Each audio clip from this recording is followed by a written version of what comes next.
Salut la team, j'espère que vous allez bien. Dans cette vidéo, je vais expliquer quelque chose qui peut fortement te sauver la mise dans un exercice de thermo-transfert thermique au bac, dans ton épreuve de physique-chimie. Cette chose-là, c'est une petite subtilité à comprendre du cours de thermodynamique avec l'application du premier principe que des élèves n'arrivent pas bien à comprendre justement. Et je vais expliquer. Alors, il s'agit de distinguer deux cas de figure dans les applications qu'on te propose dans les exercices bac. Il y a deux cas de figure d'application du premier principe que tu vas retrouver le plus souvent. Donc déjà, on va commencer par appeler l'écriture du premier principe. Je ne vais pas refaire le cours sur le premier principe de la thermodynamique parce que j'ai déjà fait une vidéo. Qui est disponible sur la chaîne dans la playlist thermodynamique, je pense. Vidéo qui explique clairement le premier principe et qui te montre ce qu'il faut en comprendre au niveau des notations, etc. Cette vidéo, je t'invite à retourner la voir. Et si j'y pense, je mettrai le lien au-dessus de ma tête. Et si j'y pense pas, tu peux me le faire remarquer dans les commentaires parce que des fois, j'oublie. Donc, le premier principe dans son écriture simplifiée, ok, dans son écriture simplifiée, le premier principe de la thermodynamique, dans les exercices qu'on va faire en terminale, il va s'écrire comme ça. La variation de l'énergie interne de notre système thermodynamique, c'est-à-dire delta U, la variation de son énergie interne va être égale à la somme des énergies transférées, échangées avec le milieu extérieur. On va appeler cette somme des énergies Q de façon générale. Et là, on va avoir deux cas de figure. Je vais mettre quand même, non, je vais mettre quand même somme des énergies. Je vais mettre un symbole sigma pour désigner la somme de toutes les énergies. Ça peut être Q1 plus Q2 plus Q3 plus Q4. On peut avoir différents types d'échanges énergétiques avec le milieu extérieur. Et donc, comme je te disais, on va avoir deux cas d'application principaux dans nos exercices T-BAC. Et c'est ça vraiment que je veux que tu retiennes avec cette vidéo. Je veux que tu retiennes ce petit schéma-là pour visualiser dans quel type d'exercice tu es. Parce que la dernière fois, en fait, j'étais avec un élève dans un style d'exo où il n'y avait pas d'équation différentielle, sauf que l'élève, il s'est engouffré dans le tralala et le déroulé classique de l'utilisation du premier principe où on va aller chercher une équadif. Sauf que quand il n'y a pas d'équadif, et quand tu es dans le cas numéro un que je vais te présenter ici, il n'y a pas lieu d'aller chercher des équadifs. C'est quoi le cas numéro un? Le cas numéro un, c'est lorsque tu vas être dans la situation où on te dit que la température du système est constante. Quand la température du système est constante, les amis, il se passe un truc très important. Et ce truc très important, c'est que la variation d'énergie interne est nulle. Quand la température du système est constante, le delta U est nul. Et dans ce cas de figure, comme tu te retrouves avec un delta U égale 0, je te rappelle que delta U pour les systèmes incompressibles, c'est mc fois delta T, la variation de température. Donc si la température du système est constante, il n'y a pas de variation de température. Donc ton delta T vaut 0, donc ton mc delta T vaut 0. Donc le delta U vaut 0. C'est pour ça que je t'ai dit, dans le cas où il n'y a pas de variation de température, quand la température est constante, il n'y a pas de variation d'énergie interne pour le système. Ok? La variation d'énergie interne, elle s'accompagne d'une variation de température. Donc pas de variation de température, pas de variation d'énergie interne. Donc si température constante, pas de variation d'énergie interne. T'as saisi? Et dans ce cas-là, on va se retrouver avec quoi? On va se retrouver avec un premier principe qui va s'écrire somme des énergies échangées sous forme de chaleur, ici en l'occurrence, égale 0. Et ce genre d'exercice, c'est les exos où on va avoir ce que j'appelle un bilan d'énergie au sens ce qui rentre égale ce qui sort. Tu vois, ce qui rentre égale ce qui sort. Par exemple, l'application la plus classique qu'on va retrouver aussi dans les exos, c'est l'isolation d'une habitation, par exemple une maison, qui va recevoir de la part d'un poêle, hop, ou d'un radiateur. L'habitation, elle va recevoir une énergie qu'on va noter Q. Donc on s'intéresse, le système, ce serait l'air à l'intérieur de la pièce. L'air à l'intérieur de la pièce reçoit une énergie notée Q. On peut mettre QC, tu vois, d'une source chaude. Et l'air à l'intérieur de la pièce perd de l'énergie, donc déperdition de chaleur à travers les murs de la maison, déperdition de chaleur à travers le plafond, hop, déperdition de chaleur à travers la fenêtre, les fenêtres, parce qu'en général on distingue mur et fenêtre, donc on peut l'appeler QF. Et on va avoir quoi? Donc il y en a qui sont négatives parce elles sortent du système, et il y en a d'autres qui sont positives Donc toutes celles-là, elles sont négatives parce qu'elles sortent du système.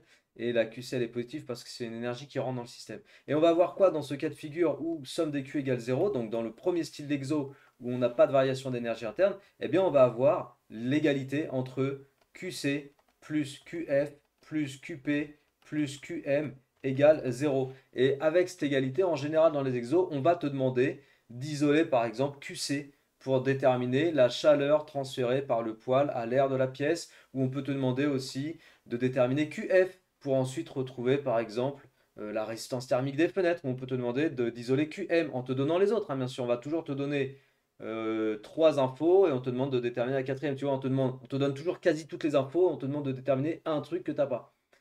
Donc ce style d'exo, c'est la mise en place, ça concerne la mise en place d'un bilan d'énergie de la forme ce qui rentre égale ce qui sort. Énergie rentrante égale énergie sortante.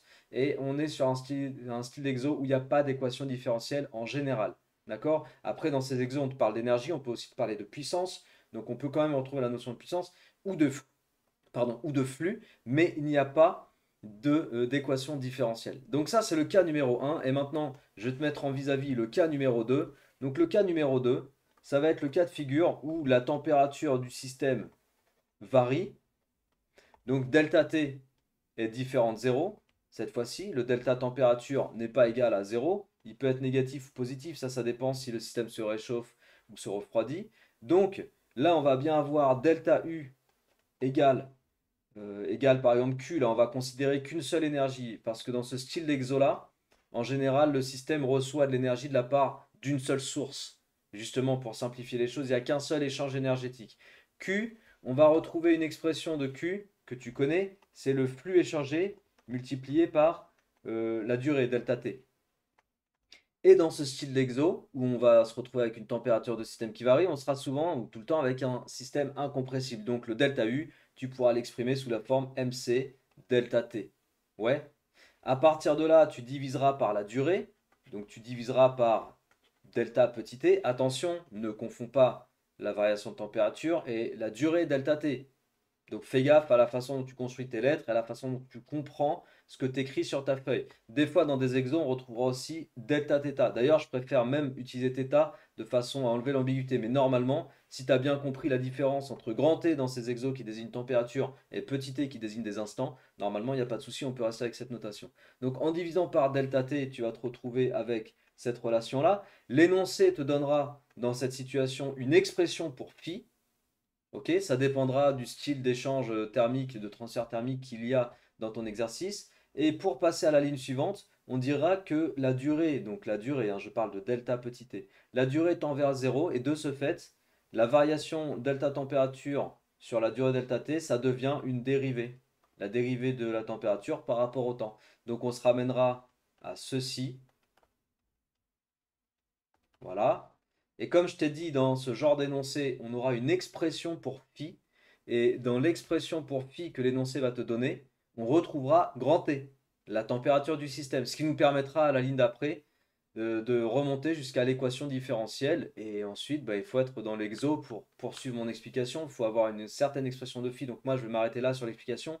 Mais comprends que c'est un peu les deux cas de figure que tu dois avoir en tête sur les deux styles d'exo que tu vas retrouver sur l'application de la thermodynamique transfert thermique. Ne mélange pas les deux. Si jamais tu es dans un exo où la température du système est constante et que tu me cherches à m'établir une équation différentielle ici, il y a un souci.